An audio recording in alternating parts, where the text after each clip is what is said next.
Ang Leviathan ba ay katotohanan sa Islam? Hindi po binanggit ang Leviathan sa Quran o sa tunay na hadith.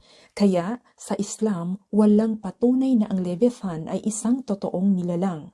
Narito ang mga malinaw na paliwanag. Number 1, walang Leviathan sa Quran.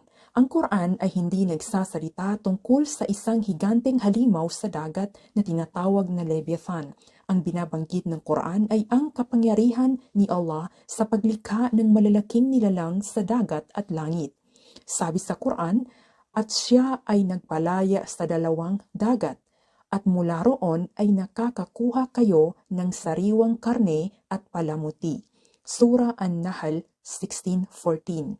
Ibig sabihin nito, totoo na maraming dakilang nilalang sa dagat pero hindi Leviathan ang tawag dito sa Islam. Number 2, may mga lumang kwento, folklore. Sa ilang lumang Islamic cosmology, may binabanggit na isang napakalaking nilalang sa dagat na tinatawag na Bahamut. Ang Bahamut ay bahagi ng alamat o kwento ng mga tao noon, hindi bahagi ng Quran o tunay na hadith. Ginamit ito bilang simbolo ng kapangyarihan ni Allah, hindi literal na halimaw. Number 3, turo ng Islam tungkol sa ganitong kwento. Dapat nating pag-ibahin ang alamat, folklore, at katotohanang panrelihiyon. Kung walang malinaw na ebidensya mula sa Quran o sa Sahih Hadith, hindi ito maituturing na katotohanan sa Islam. Walang Leviathan sa Quran at Hadith.